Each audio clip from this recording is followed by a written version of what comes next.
రాని ఉన్నటువంటి యేసుక్రీస్తు ప్రభువు ఆయన ఎక్కడి నుంచి వస్తున్నాడంట? అంతఃపురంలో నుండి మన కొరకు పెండ్లి కుమారుడుగా సిద్ధపడి వస్తున్నాడంట. అలాగే వధు సంఘంగా సిద్ధపడుతున్నటువంటి మనము, తన బిడ్డలైనటువంటి మనము ఎక్కడి నుంచి వెళ్ళాలంటే, ఎదుర్కోవాలంట మరి గదిలో నుండి. ఏ గది ఇది?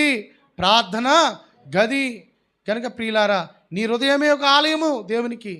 కనుక ప్రియులారా, ఎప్పుడు కూడా ఆయన నామస్మరణ చేసుకుంటూ మనం ఆయన కొరకు ఎదురు చూసేటువంటి విశ్వాసాలుగా ఉంటే ఆయన పెండ్లి కుమారుడుగా సిద్ధపడి రాని ఉన్నాడు. కనుక బుద్ధి లేనటువంటి కన్యకల కొరకు మనం అనేక సార్లు, 100 మార్లు చదువుకున్నాం ప్రియులారా.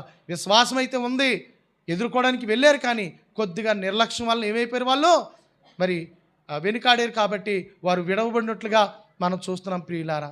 తర్వాత వెళ్ళారు, కానీ మీరెవరో నాకు తెలియదు అన్నట్లుగా మరి విడవబడినట్లుగా మనం చూస్తున్నాం. కానీ అలాంటి భక్తి జీవితం ఒకవేళ మనలో ఉందేమో ఒకసారి మనం పరిశీలించుకోవాల్సినటువంటి వారమై ఉన్నాం.